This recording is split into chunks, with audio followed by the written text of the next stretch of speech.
The first time Nathan Hollister saw Delilah Armstrong trying to buy flour at the general store in Medicine Bow, Wyoming. He watched the shopkeeper's wife point impatiently at the handwritten price list, while Delilah's cheeks burned crimson in the afternoon light of 1882. She stood there in a faded calico dress, her dark honey-colored hair pulled back in a simple braid, holding out coins in her palm while Mrs. Henderson sighed dramatically and counted out the money herself, muttering just loud enough for the other customers to hear about how some people simply did not have the sense God gave a mule. Nathan had been leaning against the counter waiting for his order of saddle soap and ammunition when he noticed the way Delilah's fingers trembled slightly as she gathered her purchases, the way her green eyes stayed fixed on the floor, and the way she moved through the store like someone trying to take up as little space as possible. He was 26 years old and had spent the last 8 years working cattle drives from Texas to Montana, and he had learned to read people the way other men read newspapers. What he saw in Delilah Armstrong was not stupidity, but something else entirely, something that made him want to step between her and every harsh word that had ever been thrown her way. "Thank you," Delilah said quietly to Mrs. Henderson, her voice barely above a whisper. "You tell your father he needs to send someone who can read next time," Mrs. Henderson said, wrapping the flour in brown paper with sharp, efficient movements. "I do not have time to babysit grown women who cannot manage simple arithmetic." Nathan felt his jaw tighten. He paid for his goods quickly and followed Delilah out into the dusty street, where the September wind carried the scent of prairie grass and distant rain. She was loading her purchases into a small wagon hitched to an elderly gray mare when he approached, removing his hat in the gesture his mother had taught him before she died. "Excuse me, miss," he said. "I could not help but notice Mrs. Henderson was being unkind in there." Delilah looked up at him with those remarkable green eyes, and for a moment she seemed to be weighing whether to run or stay. She was perhaps 22 or 23, he guessed, with a face that would have been called beautiful if she ever lifted her chin high enough for people to see it properly. "She is right," Delilah said simply. "I cannot read. I cannot do sums in my head like other folks. People say I am simple." "People say a lot of things," Nathan replied. "Most of it is not worth the breath it takes to speak." A ghost of a smile crossed her face before disappearing. "You are kind to say so, but you do not need to pretend. I know what I am." "And what is that?" She looked at him then with an expression he could not quite name. "Slow, dim-witted, my father's burden, take your pick, I have heard them all."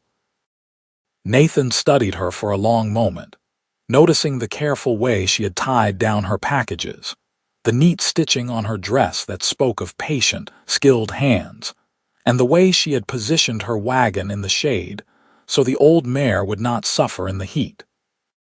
"I have been working cattle for near about a decade," he said, "and I have met Harvard men who could not tell a sick cow from a healthy one, who would walk right into a rattlesnake den because they were too busy thinking about things that do not matter. Book learning is one kind of smart, but it is not the only kind." "That is a pretty thought," Delilah said, climbing up into her wagon seat, "but it does not change what I am." "Maybe you are not what you think you are," Nathan said. "Maybe you are exactly what you need to be." She looked down at him from the wagon seat, and something flickered in her eyes that might have been hope or might have been fear. Then she clicked her tongue at the mare and drove away, leaving Nathan standing in the street with his hat in his hands, watching her go and feeling like something important had just happened, though he could not have said exactly what. Over the next week, Nathan found himself thinking about Delilah Armstrong more than he should have. He was working at the Double Creek Ranch just outside Medicine Bow, breaking horses and mending fences, saving his pay to buy his own spread someday. The work was hard and honest, the kind that left a man too tired to think come nightfall, but still he found himself remembering the way she had looked at him, the quiet dignity in her voice when she admitted what others said about her. He asked around town carefully, not wanting to seem like he was prying. The Armstrong family had a small homestead about 5 miles north of Medicine Bow. Delilah lived there with her father, Thomas Armstrong, who had lost his wife to cholera 10 years back. People said Thomas was a hard man, disappointed in his only daughter, wishing she had been born different or maybe not born at all.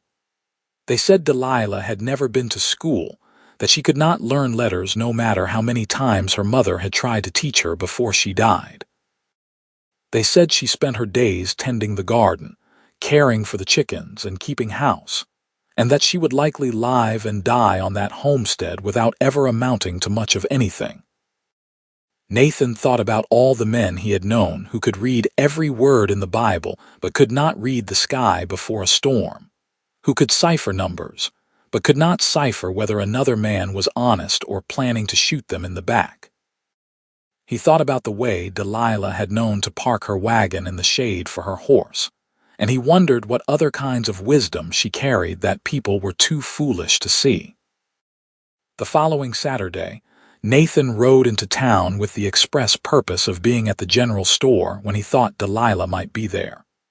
He told himself he was being foolish, that he should leave well enough alone, but his heart had its own ideas about what made sense. Sure enough, around mid-morning, he saw the small wagon with the gray mare pull up outside Henderson's general store.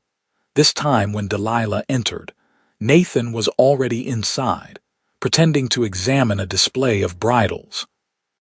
He watched as she approached the counter with a list someone had written for her, probably her father. Mr. Henderson was working today instead of his wife, and he took the list with barely a glance at Delilah. "Give me about 10 minutes to pull all this together," Mr. Henderson said, not unkindly. He was a fair man, if somewhat oblivious to his wife's cruelty. Delilah nodded and stepped aside to wait. Nathan saw his chance and moved closer, pretending to suddenly recognize her. "Miss Armstrong," he said, touching the brim of his hat. "We met last week, Nathan Hollister." She looked startled, then wary. "I remember." "I wonder if I might ask your advice on something," Nathan said, launching into the plan he had been forming all week. "I've been trying to doctor a horse with a bad leg, and nothing I do seems to help. My foreman says I should just shoot the animal and be done with it, but I hate to give up. You seem like someone who knows about caring for things." Delilah's eyes widened slightly. "You want my advice?" "If you are willing to give it." For a moment she just stared at him as if he had spoken in a foreign language. Then, slowly, she said, "What have you tried?" Nathan described the horse's symptoms: the swelling in the foreleg, the heat in the joint, the way the animal favored it when walking. As he spoke, he watched Delilah's face change. The uncertainty fell away, replaced by concentration and thought. "Is the horse still eating?" she asked. "Yes, appetite is good." "And the swelling, does it go down overnight and come back during the day, or does it stay constant?" "It goes down some at night," Nathan said, surprised by the specificity of her question. Delilah bit her lower lip, thinking. "It sounds like maybe strain rather than infection. If it were infection, the swelling would be constant and the horse would likely be off its feed. My mare went lame 2 years back with something similar. I made a poultice with comfrey and wrapped the leg, kept her in the stall for 2 weeks with no work. I also put witch hazel on it twice a day to bring down the inflammation. She healed up fine." Nathan felt a smile spread across his face. "That is exactly the kind of wisdom I needed, the kind that comes from watching and learning, not from reading it in some book." A faint blush colored her cheeks. Anyone who tends animals would know such things. "No," Nathan said firmly, "not anyone. You have to care enough to pay attention, to remember what works and what does not. That takes intelligence, Miss Armstrong. A different kind than book learning, maybe, but intelligence all the same." Before Delilah could respond, Mr. Henderson called out that her order was ready. She went to collect her packages, and Nathan followed, helping her carry the heavier items out to her wagon. "Thank you," she said as he loaded a 50-pound sack of feed into the wagon bed, "for your help, and for treating me like I have sense." "You do have sense," Nathan said. "More than most people I have met." He hesitated, then took a chance. "Miss Armstrong, would you allow me to call on you sometime? I would like to get to know you better." Her eyes went wide with shock. "Call on me? You mean court me?" "That is exactly what I mean." "But I cannot raid," she said, as if this explained everything. "I cannot do figures. I will never be any different than I am now." Nathan stepped closer, close enough to speak quietly so only she could hear. "I do not want you to be different. I want to know the person you are right now, the woman who knows how to heel a lame horse and how to show kindness to an old mare on a hot day. That is the woman I would like to court, if she will have me." Delilah looked at him for a long moment, her green eyes searching his face for deception or mockery. Whatever she saw there must have satisfied her, because she said, very softly, "My father will not like it. He thinks no man will ever want me." "Then your father is wrong," Nathan said. "May I come by tomorrow afternoon? I could bring my horse, the lame one, and you could show me how to make that poultice you mentioned." A real smile broke across her face then, transforming it entirely, and Nathan felt his heart do something complicated in his chest. "Yes," she said. "Yes, you may call on me." That night Nathan lay in his bunk at the ranch house, listening to the other men snore and thinking about green eyes and quiet wisdom. His bunkmate, a grizzled cowhand named Pete, had warned him that people would talk if he courted Delilah Armstrong. "That girl is not right in the head," Pete had said. "Everyone knows it." But Nathan had seen enough of the world to know that everyone was often wrong. He had seen men die because they followed bad orders from officers who looked good on paper, but could not lead a horse to water. He had seen women called hysterical for having opinions, children called lazy for learning differently, animals called vicious for being afraid. He had learned to trust his own judgment, and his judgment told him that Delilah Armstrong was special in ways that mattered. The next afternoon, Nathan rode out to the Armstrong homestead with his lame gelding on a lead rope. The property was small but well maintained, with a neat vegetable garden, a chicken coop, and a barn that had seen better days but was still standing square. Delilah must have been watching for him, because she came out of the house before he had even dismounted. She wore a different dress today, still simple but a prettier shade of blue that brought out the color of her eyes. Her hair was braided and pinned up, and she looked nervous but pleased. "You came," she said. "I said I would," Nathan replied. "I am a man of my word." A man appeared in the doorway behind Delilah, tall and thin with iron gray hair and a face that looked like it had forgotten how to smile. "Who is this?" Thomas Armstrong demanded. "Father, this is Mr. Hollister from the Double Creek Ranch," Delilah said quickly. "He has come to ask my advice about a lame horse." Thomas looked Nathan up and down with undisguised suspicion. "Since when does Delilah know anything about horses?" "Since she learned by doing," Nathan said evenly, meeting the older man's gaze. "I heard she has a gift for healing animals." Thomas snorted. "A gift? That is rich. Girl cannot read her own name, but supposedly she has gifts." He turned and went back into the house, leaving the door open behind him in a way that suggested he would be watching. Delilah's face had gone pale. "I am sorry," she whispered. "He is not always pleased with me." "That is his failing, not yours," Nathan said. He handed her the lead rope. "Now, tell me what you see when you look at this horse." He watched as Delilah approached the gelding, her movements slow and calm. She ran her hands down the horse's leg, her touch gentle but firm, her fingers probing carefully around the swollen joint. The horse, which had been skittish with the ranch veterinarian, stood quietly for her. "He trusts you already," Nathan observed. "Animals can tell when you mean them no harm," Delilah said. She straightened up. The swelling is not hot, which is good, and see here the way he is standing. He is still putting some weight on it. That means it pains him, but not terribly. We can help him. For the next hour, Delilah showed Nathan how to make the poultice, mixing comfrey leaves she had gathered from near the creek with a binding agent, explaining how often to change it and how to tell if the horse was improving. She moved with confidence when talking about this, her usual hesitancy falling away. This was her language, Nathan realized. Not English letters on a page, but the language of growing things and healing, of patience and observation. You could sell these poultices, Nathan said. People would pay good money for something that works this well. Delilah shook her head. No one would buy remedies from someone like me. They would say I was trying to cheat them because I cannot read or write. Then I will tell them it works, Nathan said. My word carries weight in these parts. She looked at him with such gratitude that it made his chest ache. Why are you being kind to me? What do you want? I want to court you properly, Nathan said.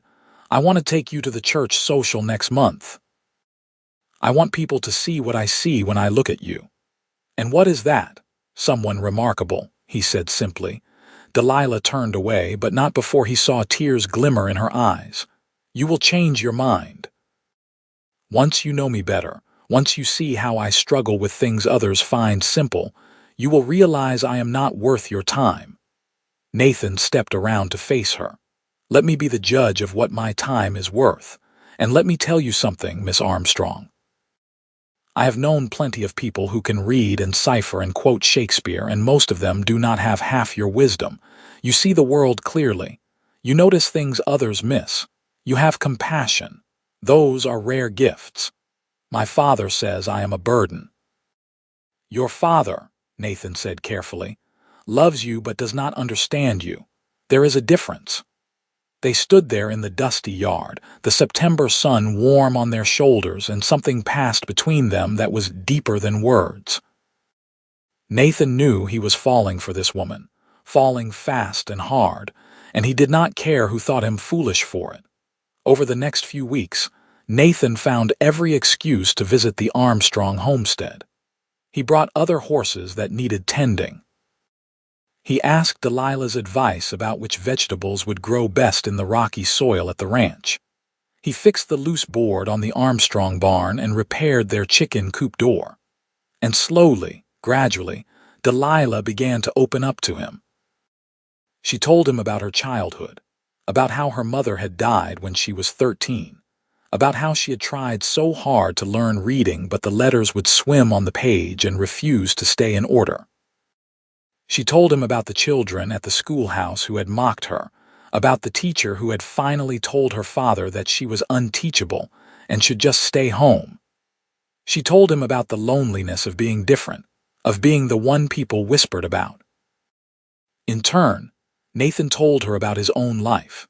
He told her about growing up in Ohio, about his father who drank himself to death, and his mother who worked herself into an early grave trying to hold the family together. He told her about heading west at 18 with nothing but a horse and a saddle, about learning the cowboy trade on the brutal cattle drives where men died of thirst or stampedes or simple bad luck. He told her about the dream he had of owning his own ranch someday, a place where he could build something lasting. You will have that dream, Delilah said one afternoon as they sat on the porch of her house, shelling peas from her garden. Thomas was in town, and they had the rare luxury of privacy. You are the kind of man who makes things happen. So are you, Nathan said. You just do it quietly. She shook her head. I keep a house and tend a garden. That is not the same as building a ranch.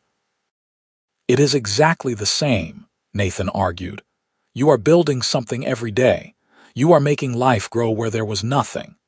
That is what ranching is, Delilah. It is not about reading contracts or keeping ledgers. It is about understanding the land and the animals, about knowing when to push and when to let things be. You understand those things better than anyone I have ever met. She was quiet for a moment, her fingers working the peas with practiced ease. Then she said, You make me feel like maybe I am not broken." Nathan reached over and took her hand, stilling her fingers. "You are not broken. You are whole and perfect exactly as you are." When he kissed her for the first time that afternoon, with the September breeze carrying the scent of prairie flowers and the distant sound of her chickens clucking contentedly, Nathan knew with absolute certainty that he wanted to spend the rest of his life with this woman. She kissed him back tentatively at first, then with growing confidence, and when they finally pulled apart she was smiling. "I love you," Nathan said, because there was no point in pretending otherwise. "I know it is fast, and I know people will say I am crazy, but I love you, Delilah Armstrong." "I love you too," she whispered. "I have loved you since that first day when you told me I was wise." The church social in October was the first time Nathan and Delilah appeared together publicly as a courting couple, and the gossip spread through Medicine Bow like wildfire. People talked. Of course they talked. They said Nathan was being charitable, that he felt sorry for poor, simple Delilah Armstrong. They said he would tire of her soon enough, once he realized what a burden she would be. They said it was a shame to see a capable young man throw his life away on a woman who could not even read. Nathan heard the talk and did not care. He walked into that social with Delilah on his arm, her hair done up pretty and wearing a new dress she had sewn herself, and he made sure everyone saw how proud he was to be with her. When Mrs. Henderson made a snide comment about hoping Delilah had not gotten confused and worn her nightgown by mistake, Nathan stepped forward and said in a voice that carried, "Miss Armstrong made that dress herself, and it is finer than anything you could buy in a store. She has talents you could not comprehend if you tried." The room went silent. Mrs. Henderson's face turned red, and Delilah squeezed Nathan's hand so hard he thought she might break his fingers. Later, as they danced to the fiddle music, Delilah said, "You did not have to defend me like that." "Now people will talk even more." "Let them talk," Nathan said, spinning her under his arm. "I would defend you against an army if I had to." "Why?" she asked, looking up at him with those green eyes that had captured his heart. "Why do you care so much about what people think of me?" "Because you deserve to be seen," Nathan said. "Really seen for who you are. And because I love you, and when you love someone, you stand beside them no matter what anyone else says." That night, when Nathan drove Delilah home in her wagon with his horse tied to the back, they talked about the future. Nathan had been saving money for years, and he was close to having enough to make an offer on a piece of land he had his eye on, about 10 miles west of Medicine Bow. It was good grazing land with a creek running through it, perfect for starting a small cattle operation. "I will own that land by spring," Nathan said. "And when I do, I want to build a house on it. A real house, not just a lined shack. And I want you to be in that house with me as my wife." Delilah went very still beside him. "You want to marry me, more than I have ever wanted anything. But Nathan, think about what you would be taking on. A wife who cannot read, who cannot help with correspondence or keep ledger books. I would be a liability to you." Nathan pulled the wagon to a stop and turned to face her. "Listen to me, Delilah. I do not need someone who can keep ledgers. I can do that myself, or hire someone if need be. What I need is a partner who understands the land and the animals. Someone who can look at a sick cow and know what is wrong with it. Someone who can grow food and make medicine and turn a house into a home. Someone who will stand beside me when times are hard and help me remember what matters. That is what you are. That is what you give me." "You truly mean that," she said, and it was not a question. "With everything I am," Nathan said. She kissed him then, there in the stopped wagon under the Wyoming stars, and when she pulled back she said, "Yes, yes, I will marry you, Nathan Hollister." The next hurdle was Thomas Armstrong. Nathan rode out to the homestead the following Sunday, determined to ask for Delilah's hand properly. He found Thomas in the barn, mucking out stalls, and helped him finish the work before broaching the subject. "Mr. Armstrong, I want to marry your daughter, Nathan said plainly. I am here to ask your permission and your blessing. Thomas leaned on his pitchfork and studied Nathan with those hard eyes. You know what you would be getting yourself into, a wife who cannot read or write, who will never be able to help you with business matters. I know exactly who Delilah is, Nathan said firmly, and I love her for it. She is wise in ways that matter, Mr. Armstrong. She understands animals and plants, she can heal and grow things, and she has a good heart. Those are the qualities I want in a wife. You are young, Thomas said. You do not understand how hard life can be when your partner cannot keep up. With respect, sir, Delilah keeps up just fine. She works harder than anyone I know. Just because she learns differently does not mean she is less capable. Thomas was quiet for a long moment. Then he said, her mother thought the same thing. Catherine always insisted Delilah was special, that she just needed to be understood. I thought it was wishful thinking from a mother who could not accept her child's limitations. It was not wishful thinking, Nathan said. It was the truth. Thomas sighed, and for the first time Nathan saw something like sorrow in the older man's face. I have been hard on her, he admitted. After Catherine died, I did not know how to handle Delilah on my own. I thought if I pushed her, she would somehow become normal. Instead, I just made her feel small. It is not too late to change that, Nathan said gently. No, I suppose it is not. Thomas extended his hand. You have my permission to marry her, and my blessing for what it is worth. Treat her better than I have. I intend to treat her like the treasure she is, Nathan said, shaking the older man's hand. The wedding took place in December of 1882, in the small church in Medicine Bow with half the town in attendance. Delilah wore a dress she had made herself, white with blue trim, and she carried a bouquet of dried wildflowers. Nathan wore his best suit, the one he had been saving for special occasions, and when the preacher asked if he took this woman to be his wife, he said, I do, with such conviction that people in the back pews heard him clearly. When it came time for Delilah to sign the marriage certificate, Nathan saw her hand hesitate over the paper. The preacher, a kind man named Reverend Walsh, said gently, You can make your mark, Mrs. Hollister. That is perfectly legal. Delilah made a careful X where the preacher indicated, and Nathan signed his name beside it. Then he leaned over and whispered in her ear, That X is worth more than all the signatures in the world because it means you are mine and I am yours. She smiled at him through happy tears, and they walked back down the aisle together as husband and wife, ready to face whatever came next. They spent the winter in a small cabin Nathan rented on the Double Creek Ranch property, saving money and planning for the spring when they would make their move to their own land. Those winter months were some of the happiest of Nathan's life. He would come home from a long day of work to find Delilah had made stew or bread, the cabin warm and welcoming.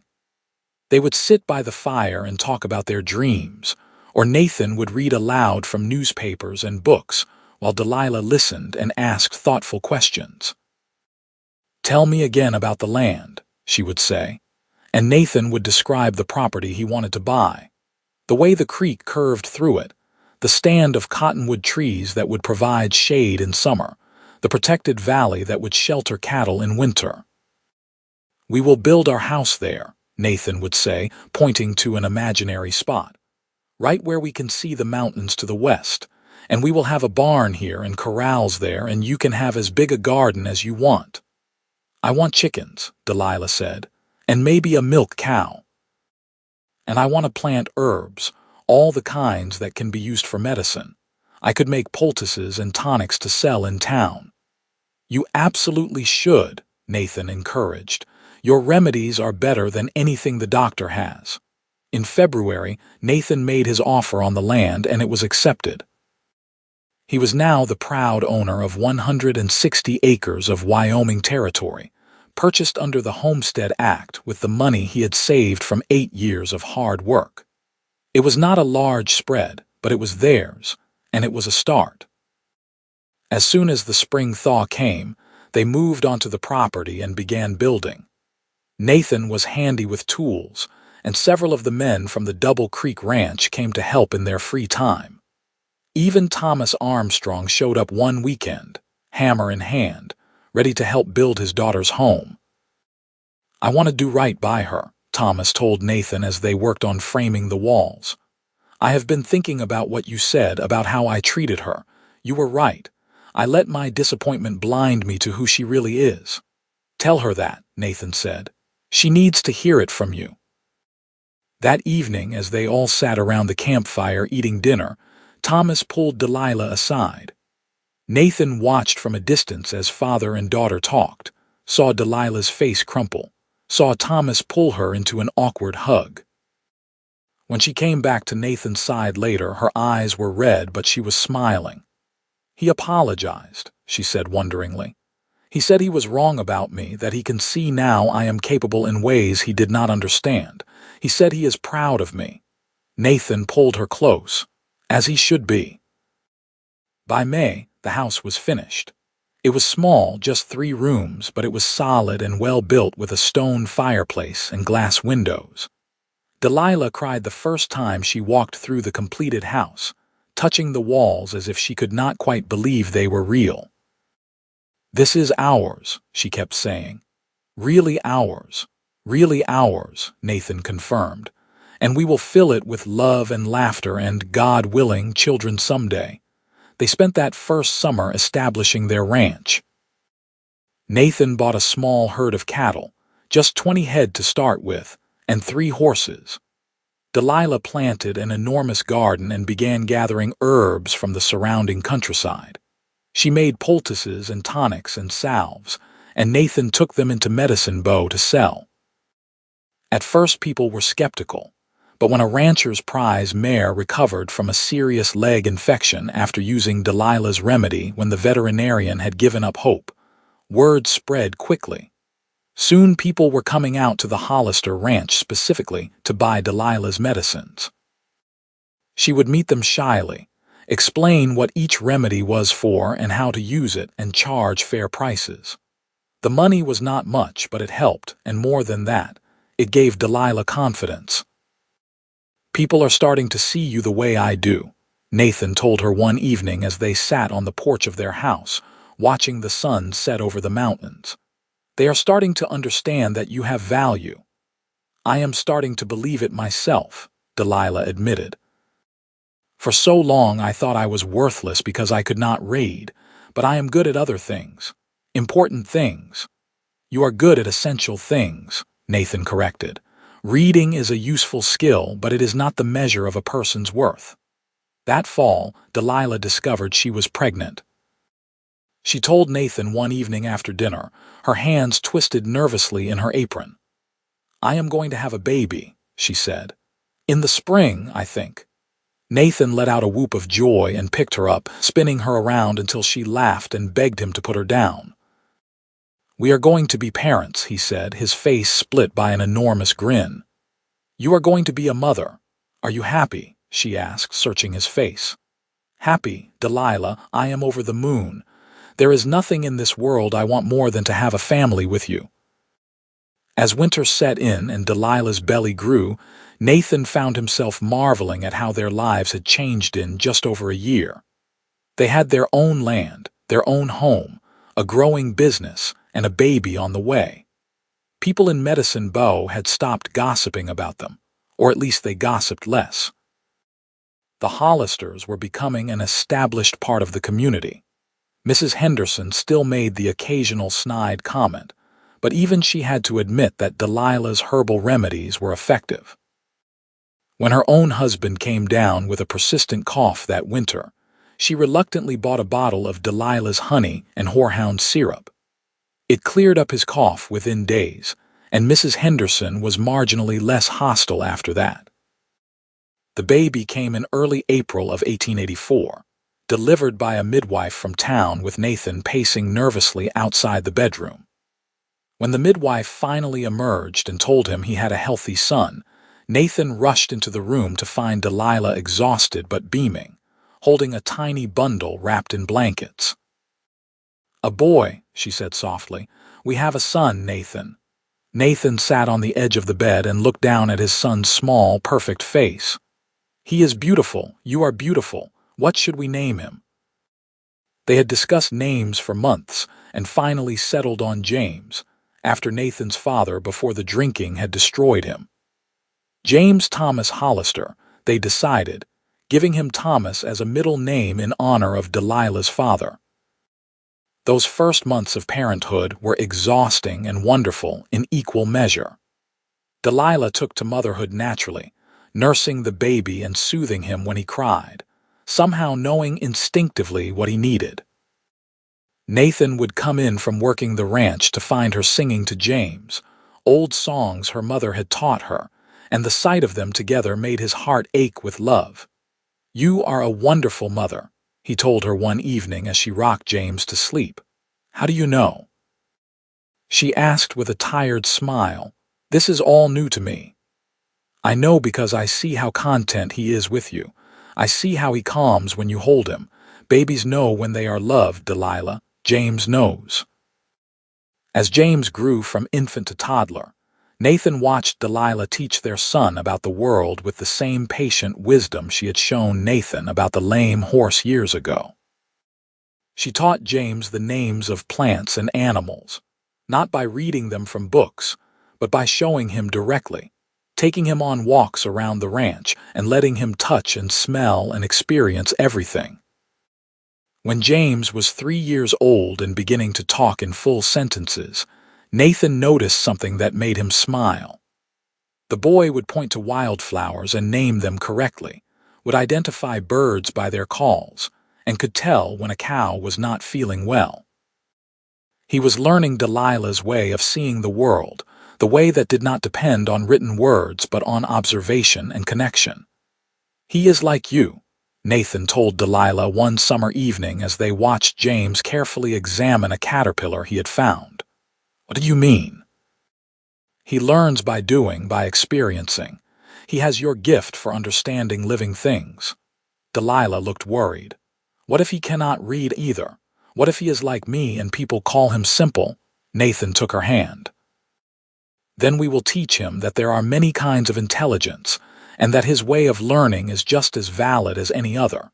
And we will make sure he never doubts his worth the way you were made to doubt yours." "You are a good father," Delilah said softly. "I am trying to be," Nathan replied. "I am trying to give him what my father could not give me, and what your father could not give you.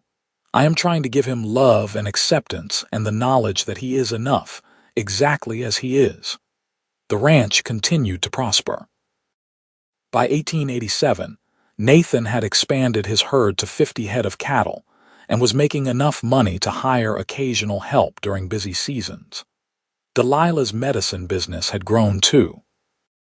She now sold her remedies in 3 different towns, and people would travel for miles to consult with her about sick animals or persistent ailments. One day in late summer, a well-dressed woman from Cheyenne arrived at the ranch in a fancy buggy. She introduced herself as Mrs.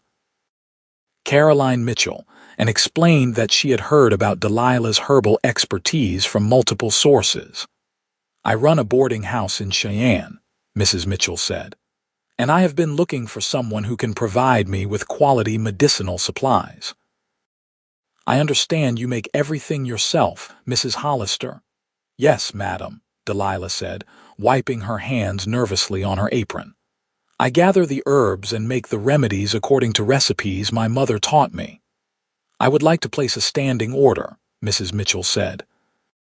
"Monthly deliveries of your most popular items. I am prepared to pay you $50 a month for a standard shipment."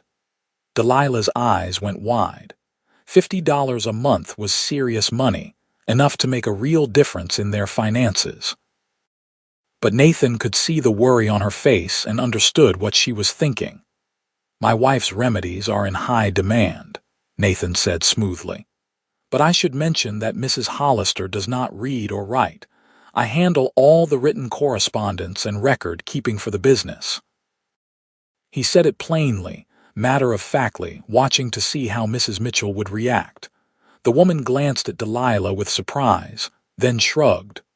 "I am not looking to hire a secretary," Mrs. Mitchell said. "I am looking to buy quality medicine. If you can provide that, Mrs. Hollister, I do not care if you can recite Shakespeare or not." Relief flooded Delilah's face. "I can provide it, madam. I promise you will not be disappointed." They struck the deal, and suddenly the Hollisters had a reliable, substantial source of income beyond the cattle. Nathan helped Delilah scale up her production, building her a dedicated workshed where she could dry herbs and mix remedies without being disturbed. They hired a young woman from town to help with the housework, so Delilah could focus more time on her medicine making. "We are doing well," Nathan said one night as they lay in bed, James asleep in the small bedroom they had added onto the house. "Better than I ever dreamed." "I never thought I would have this," Delilah admitted. "A home, a family, work that people value. I thought I would spend my life being pitied." "You were always worthy of this," Nathan said, pulling her close. "You just needed someone to see it, and now the whole territory is starting to see it." In the fall of 1888, Delilah gave birth to their second child, a daughter they named Margaret Rose. Nathan had insisted on naming her after Delilah's mother, Catherine Margaret, taking the middle name. Little Maggie, as they called her, had her mother's green eyes and her father's dark hair, and from the start she was a determined, spirited child. Watching Delilah with their two children, Nathan often thought about the first day he had seen her in the general store, trying to buy flour while Mrs. Henderson insulted her intelligence. That frightened, ashamed woman seemed like someone from a different lifetime. The Delilah who existed now was confident, successful, and secure in her value. She ran a thriving business, raised healthy children, and managed a ranch household with competence and grace. One day in the summer of 1889, Delilah rode into town with Nathan to pick up supplies. As they walked down the main street of Medicine Bow, people greeted them warmly. The blacksmith's wife stopped to ask Delilah's advice about her daughter's persistent cough. The banker tipped his hat and congratulated Nathan on his expanding herd. Even Mrs. Henderson managed a tight smile and asked if Delilah had any more of that liniment for sore muscles. As they drove home that evening, Nathan said, "Do you remember the first time I saw you in Henderson's store? How could I forget?" Delilah replied. "I was so ashamed. Mrs. Henderson was treating me like I was stupid, and I believed she was right." "And now she buys your medicine and asks your advice," Nathan pointed out. Delilah smiled. "I suppose things have changed." "You changed them," Nathan said, "by refusing to accept what people said you were and becoming who you really are instead." "We changed them," Delilah corrected. "You gave me the courage to believe in myself, Nathan. Without you, I would still be living in my father's house, thinking I was worthless." "You were never worthless," Nathan said, "but I am glad I could help you see that." They drove home in comfortable silence, their children dozing in the back of the wagon, the Wyoming sunset painting the sky in shades of gold and pink. Nathan thought about how strange and wonderful life was, how a chance encounter in a general store had led to all of this. Love, family, prosperity, and purpose. That winter, Thomas Armstrong fell ill with pneumonia. Delilah moved her father into their house and nursed him through the worst of it, using every remedy she knew. For 3 weeks the outcome was uncertain, but finally, Thomas turned a corner and began to recover. One afternoon, while he was convalescing, sitting in a chair by the fire with a blanket over his knees, Thomas called Delilah over. "I need to tell you something," he said. "Something I should have said years ago." Delilah sat down beside him, her hands folded in her lap. "I was wrong about you," Thomas said bluntly. "Wrong in every way a father can be wrong about his child. You were different from what I expected, and instead of celebrating that difference, I tried to force you to be something you were not. I made you feel small and stupid, and I will regret that for the rest of my life. Father, you already apologized. Let me finish, Thomas interrupted. I have been living in this house for weeks now, watching you manage your business and your family. I have seen people come from miles away to buy your medicines. I have seen your children thrive under your care. I have seen your husband look at you like you are the sun and the moon and the stars, and I have realized something. What is that? Delilah asked softly. You are not just capable. You are exceptional. You have built a life that matters, not in spite of being unable to read, but by focusing on what you can do instead of what you cannot. You are wise in ways that I, with all my book learning, will never be. I am proud of you, daughter, so very proud. Delilah's eyes filled with tears. Thank you, Father, that means everything to me. Thomas reached out and took her hand. Your mother knew, she always knew how special you were. I wish I had listened to her. She would be happy to see us now, Delilah said. Happy to know we made peace. She would be proud of you too, Thomas said. Prouder than I can express. Thomas recovered fully and moved back to his own homestead, but the relationship between father and daughter had been healed in a way that enriched both their lives. He became a regular visitor at the Hollister Ranch, playing with his grandchildren and helping with chores when he was able. The years rolled on, bringing changes and challenges but also deep contentment.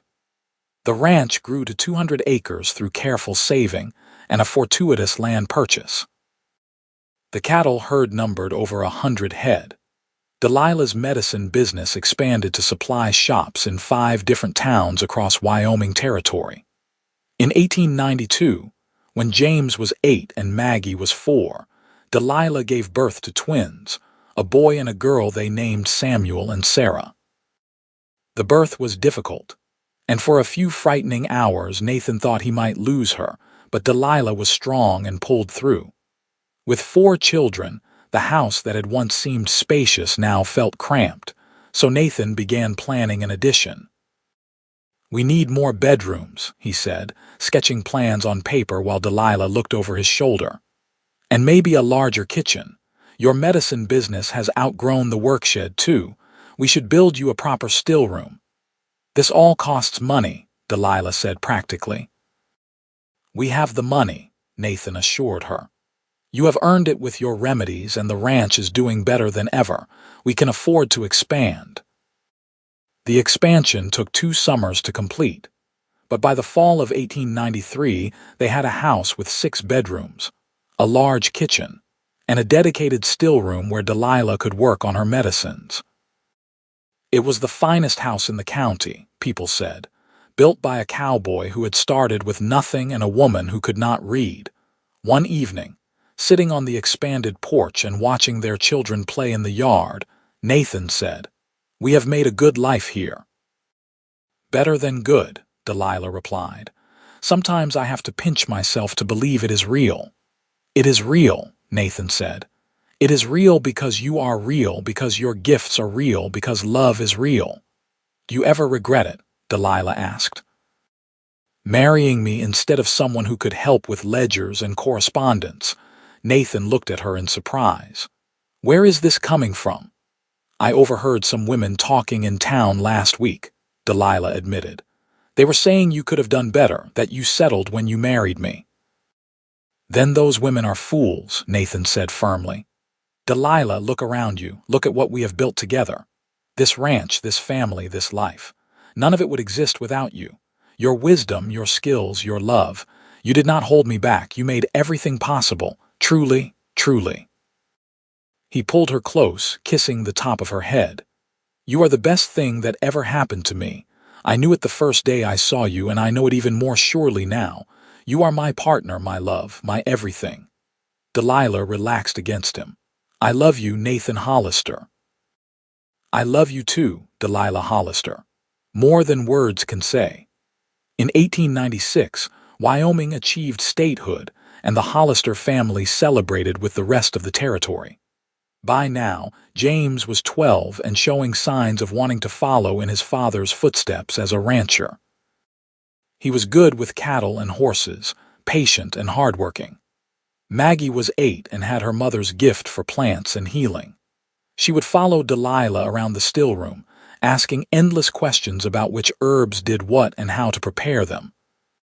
The twins, Samuel and Sarah, were 4 and full of mischief, keeping Nathan and Delilah constantly on their toes.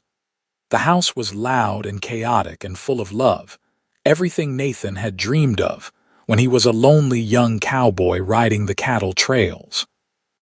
One Sunday afternoon, the whole family loaded into the wagon and drove into Medicine Bow for church services. As they walked into the church, Nathan noticed people smiling at them, nodding respectfully. The Hollisters were pillars of the community now, respected and admired. After the service, several people approached Delilah to ask about purchasing medicines or to thank her for remedies that had helped them. A young mother whose baby had been suffering from colic grasped Delilah's hands and said, "Your gripe water saved us. I do not know what we would have done without it." "I am glad I could help," Delilah said warmly. As they drove home that afternoon, Nathan said, "You remember what I told you that first day, that you were wise in ways books do not teach." "I remember," Delilah said. "I was right," Nathan said. "But I did not know the half of it. You are not just wise, Delilah. You are brilliant. You have healed people, built a business, raised 4 wonderful children, and turned a house into a home. You have done all of that without reading a single word, and that makes it all the more remarkable." "I could not have done any of it without you," Delilah said. "You believed in me when no one else did. You gave me the courage to believe in myself." "We made each other better," Nathan said. "That is what love does."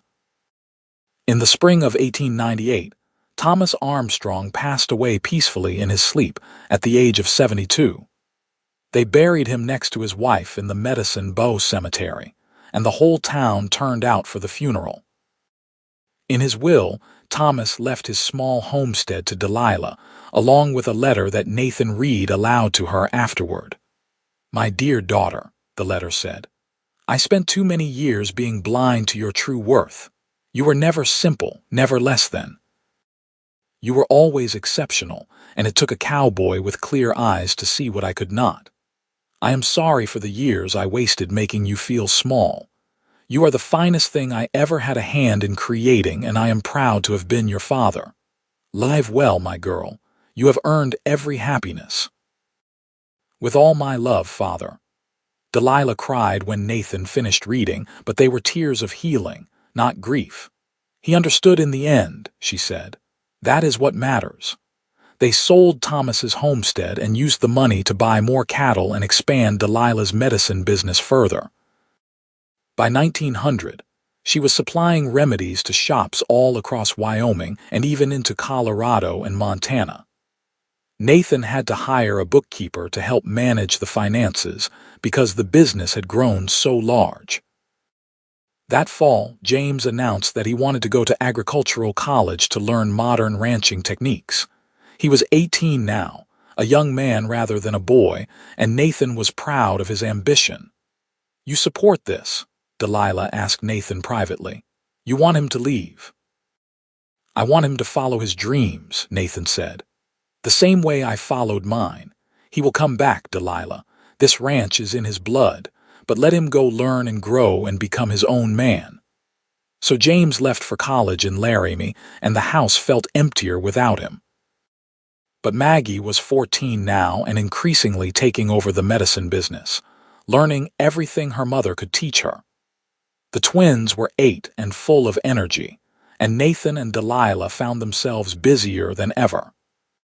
One evening in the summer of 1901, as they sat on their porch watching the sun set over their land, Nathan said, "Do you ever think about how far we have come?" "All the time," Delilah said. "Sometimes it feels like a dream." "It is not a dream," Nathan said. "It is what you deserve." What we both deserve. We worked hard, loved each other, and built something real.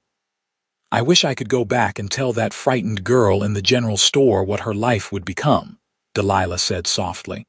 I wish I could tell her that being different is not the same as being less. That she has value exactly as she is. In a way, you do tell her, Nathan said. Every time you help someone, every time you teach Maggie about herbs, every time you show our children that there are many ways to be smart and capable, you tell that story every day. Delilah leaned her head on his shoulder. Thank you for seeing me, Nathan, for really seeing me when everyone else looked right through me. Thank you for letting me, Nathan replied, for trusting me with your heart. They sat in comfortable silence as the stars began to appear in the darkening sky. Somewhere in the distance, cattle lowed softly. In the house behind them, they could hear Maggie reading aloud to the twins, a sound that always made Delilah smile. She could not read the words herself, but she loved hearing them, loved the way stories came alive in her daughter's voice. In 1903, James graduated from agricultural college and returned home to help run the ranch. He brought with him new ideas about crop rotation and selective breeding that helped increase their productivity. He also brought home a wife, a smart young woman named Elizabeth who had been studying to be a teacher. Elizabeth was kind and unpretentious, and she never once made Delilah feel inferior for not being able to read. You have wisdom that cannot be taught in schools, Elizabeth told Delilah one day as they worked together in the kitchen. I may have book learning, but you have life learning, and that is just as valuable. You are a wise woman yourself, Delilah said warmly. I am glad James found you. Maggie married in 1905 at the age of 19, wedding a young doctor from Cheyenne who was fascinated by herbal medicine and wanted to learn everything Delilah could teach him. Dr. Michael Foster was a good man who treated Delilah with great respect, often consulting her about difficult cases and incorporating her remedies into his practice. The twins, Samuel and Sarah, were 13 now, both bright and capable in their own ways. Samuel wanted to be a veterinarian, while Sarah dreamed of opening her own shop selling herbal remedies. The Hollister children were making their marks on the world, each in their own fashion. By 1907, Nathan and Delilah were grandparents 3 times over. James and Elizabeth had 2 sons, and Maggie and Michael had a daughter. The big house that Nathan had built was often full of family on Sundays. 3 generations gathered around the dinner table, talking and laughing and making memories. One Sunday evening, after everyone had left and the house was quiet again, Nathan and Delilah sat on their porch, a ritual they had maintained for over 20 years. We are getting old, Delilah said, looking at her work-worn hands. We are getting seasoned, Nathan corrected with a smile. Like good leather. You always know just what to say, Delilah said, laughing. I've had a lot of practice, Nathan replied. He reached over and took her hand. Do you remember what I told you the day I asked to court you? You said I was wise in ways books do not teach, Delilah said. I have never forgotten.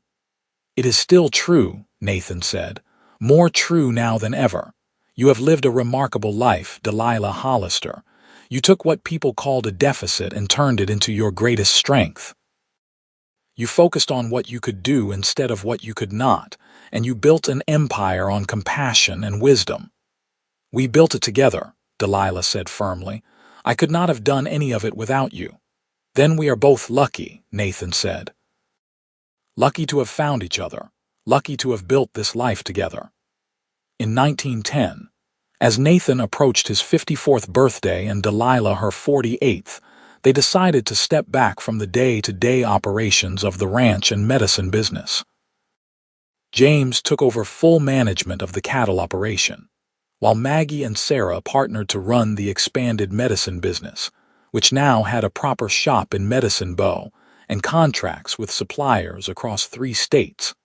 Nathan and Delilah found themselves with time to simply enjoy life. They took long rides across their land, visited their children and grandchildren frequently, and sat on their porch every evening watching the sun set. Nathan read aloud to Delilah from books and newspapers, and she would discuss the ideas with him, her insights often sharper than those of the authors themselves. One day, a young reporter from the Wyoming Tribune came to interview them for a story about successful Wyoming businesses. She was particularly interested in Delilah's herbal medicine empire and how it had started. "Mrs. Hollister, you have built a thriving business that employs a dozen people and serves customers across multiple states," the reporter said. "What do you attribute your success to?" Delilah glanced at Nathan, then said carefully, "I have always believed that everyone has gifts, even if they are not the gifts society typically values. I cannot read or write, but I can observe and remember and understand living things. I focused on developing those gifts rather than mourning what I lacked." The reporter's eyes widened. "You cannot read, but you run such a sophisticated operation." "My husband handles all the written aspects of the business," Delilah explained, "and now my daughters do as well. But the formulations, the understanding of which herbs work for which ailments, the ability to look at a plant and know its properties, those are my contributions. We all bring different strengths to the table." "That is remarkable," the reporter said, scribbling notes. "You are living proof that formal education is not the only path to success." When the article was published a few weeks later, it created quite a stir. People across Wyoming read about the woman who could not read but had built a medicine business worth thousands of dollars. Some were inspired, others were skeptical, but everyone was talking about Delilah Hollister. Letters began to arrive, forwarded from the newspaper. They were from parents of children who struggled in school, from adults who had never learned to read, from people who felt like failures because they learned differently. Nathan read the letters aloud to Delilah, and she dictated responses, offering encouragement and hope. "You should tell them your story," Nathan urged. "The whole story from the beginning. People need to hear it." So Delilah did. Nathan wrote it down as she spoke, and they submitted it to the Tribune as a first-person account. The response was overwhelming. The newspaper received hundreds of letters in response, and other papers across the West reprinted the story. Delilah became something of a minor celebrity, the woman who had overcome what others saw as a disability to build a remarkable life. But through all the attention and acclaim, Delilah remained humble and grounded. "I am just living my life," she told Nathan. "The same life I have always lived. I did not change. People's perception of me changed." "That is the point," Nathan said. "You are showing people that their perceptions can be wrong. That is a valuable lesson." In 1914, as the world teetered on the brink of war in Europe, the Hollister family gathered to celebrate Nathan and Delilah's 32nd wedding anniversary. The house was packed with children, grandchildren, and friends. Thomas Armstrong, Jr., their grandson, made a toast. "To my grandparents," he said, raising his glass, "who proved that love sees what others miss, that wisdom comes in many forms, and that the best kind of education is learning to see the value in yourself and others. Happy anniversary." Everyone cheered and drank, and Nathan pulled Delilah close, kissing her soundly to the accompaniment of whistles and applause from their family. Later that night, alone in their bedroom, Delilah said, "I have been thinking about something." "What is that?" "About legacy. About what we leave behind when we are gone." Nathan pulled her into his arms. "We are not going anywhere for a long time yet. But when we do, we will leave behind 4 children, a dozen grandchildren, a successful ranch, a thriving business, and proof that love and belief in someone can change everything." "I want to leave more," Delilah said. "I want to leave hope. For all the people who struggle like I did, who feel like they are less than because they learn differently. I want them to know they have value. You have already given them that," Nathan assured her. Every day you live authentically. Every time you help someone. Every story that gets told about the wise woman who could not read but knew everything that mattered, that is your legacy. The years continue to roll past, bringing both joys and sorrows. In 1918, the influenza epidemic swept through Wyoming, and Delilah worked tirelessly to help, distributing her remedies for free to those who needed them and nursing the sick alongside local doctors. Her efforts saved lives and further cemented her reputation as a healer and a woman of great compassion. By 1920, Nathan was 64 and Delilah was 58. They had been married for 38 years, together for even longer, and their love had only deepened with time. They still sat on their porch every evening, still held hands like young sweethearts, still looked at each other with the same wonder they had felt decades ago. One evening, as they watched the sun paint the sky in shades of gold and amber, Nathan said, "If I could go back and live my life over, I would not change a single thing." "Not even the hard parts?" Delilah asked. "Especially not the hard parts," Nathan said. "They led me to you." "Everything led me to you." "I feel the same," Delilah said softly. "You gave me a life I never dreamed possible. You gave me love, family, purpose, and the knowledge that I am enough." "You were always enough," Nathan said. "I just helped you see it." They sat in comfortable silence as the stars began to emerge, the same stars they had been watching together for nearly 4 decades. The ranch stretched out around them, 200 acres of Wyoming land that they had tamed and nurtured. In the house behind them, they could hear Maggie and Sarah working in the still room, preparing the next batch of remedies. On the far side of the property, James was likely checking on the cattle one last time before dark. Their family, their legacy, their life's work, it was all around them, solid and real. In 1925, the Medicine Bow Town Council voted to name a new community center after Delilah Armstrong Hollister, in recognition of her contributions to the health and well-being of the region. At the dedication ceremony, the mayor gave a speech about Delilah's remarkable journey from a girl people called simple to a woman who had changed countless lives. "Mrs. Hollister represents the very best of the Wyoming spirit," the mayor said. "She faced challenges that would have broken many people, but instead of giving up, she found her own path. She proved that intelligence comes in many forms, and that wisdom is not measured by how many books you have read, but by how much good you do in the world."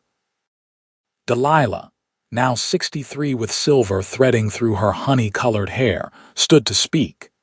Nathan had written down some notes for her, things she wanted to say, but as she stood at the podium, she found the words came naturally. "I am honored by this recognition," she said, her voice steady and clear. "But I want to be clear about something. I did not achieve anything alone. My husband, Nathan, believed in me when I did not believe in myself. My children supported me and helped build my business. My community eventually learned to see past their prejudices and judge me by my actions rather than my limitations. We are all products of the people who love us and support us. If I have done any good in this world, it is because I was fortunate enough to have people who saw my potential and helped me reach it." The applause was thunderous, and as Delilah returned to her seat, Nathan squeezed her hand.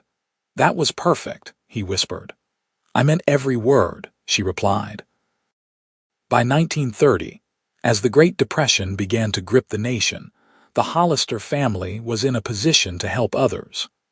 The ranch had weathered financial storms before and was on solid ground.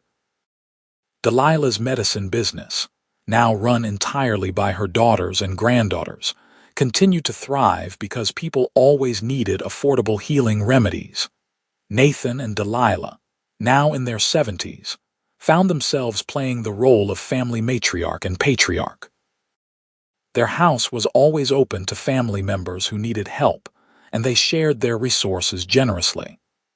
They had lived through hard times and knew the value of community and compassion. One winter evening, sitting by the fire with blankets over their knees, Delilah said, "Do you ever think about that first day in the general store?" "Often," Nathan admitted. "I think about how close I came to not speaking to you, to just letting you walk away. It frightens me to think how different my life would have been." "Mine too," Delilah said.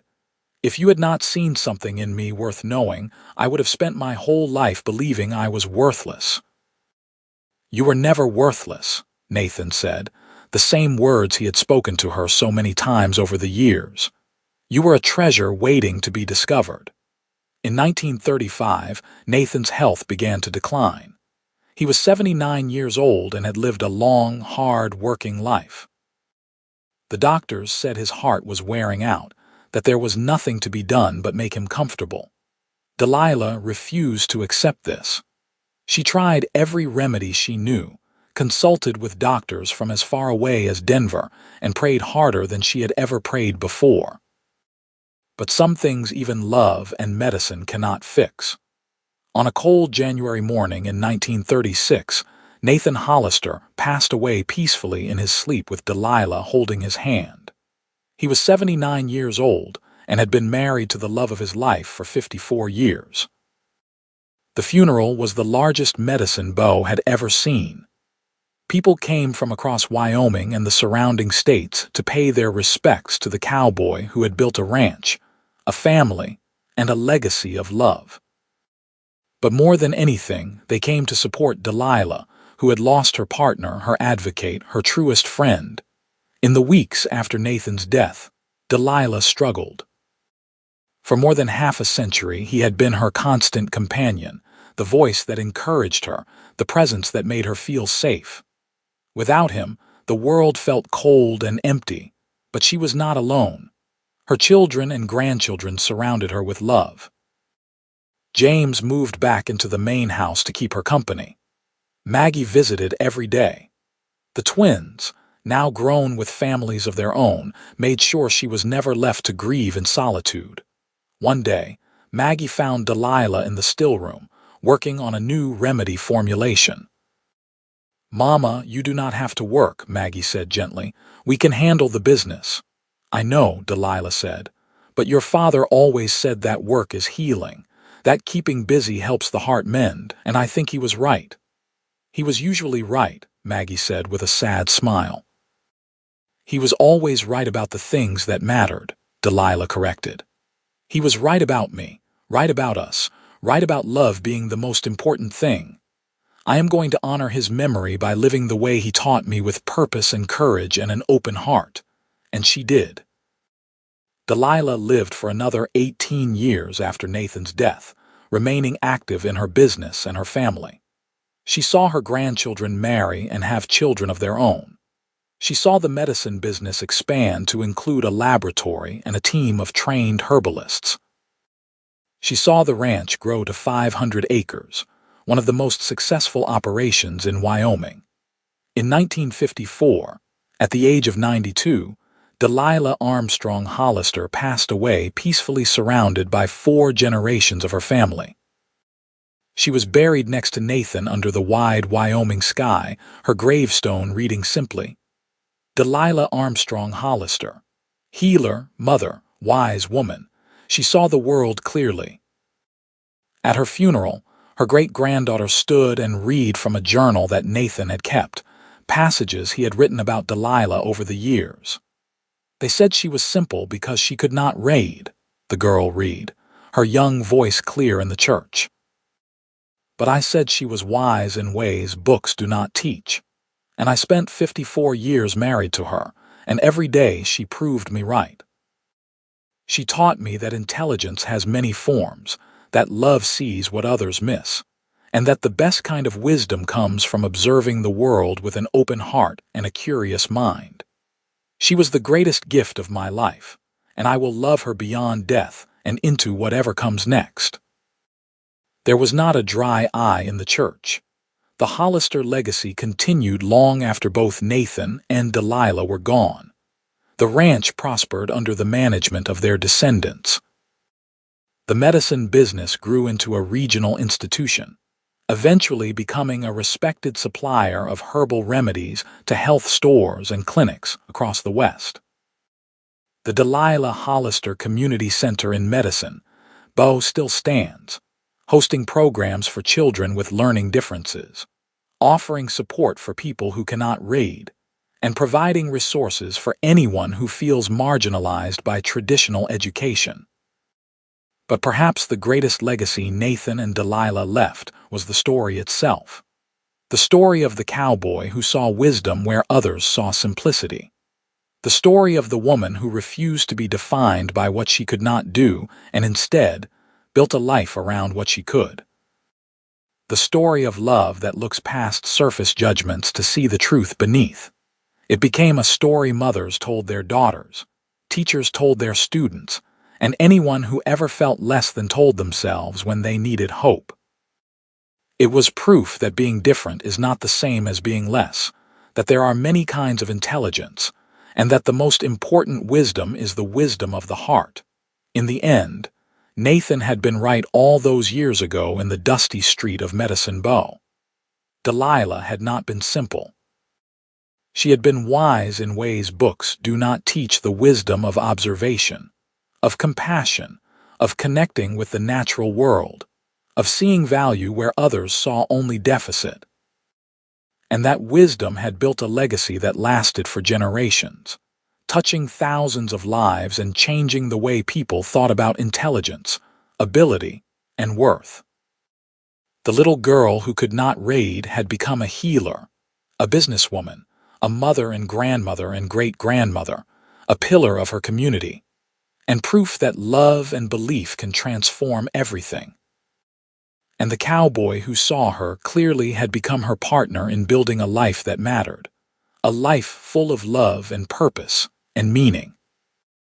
Together, they had proved that the best kind of wisdom is not found in books but in living authentically, loving fully, and never allowing others to define your worth. They had proved that every person has gifts, even if those gifts are not the ones society typically values. And they had proved that when someone truly sees you, truly believes in you, you can accomplish things beyond your wildest dreams. Their story became legend in Wyoming, passed down through generations, a testament to the power of love and the many forms that wisdom can take. And whenever someone felt inadequate or less than, whenever someone struggled with being different, people would tell them about Nathan and Delilah Hollister, the cowboy and the healer who proved that being true to yourself is the greatest wisdom of all.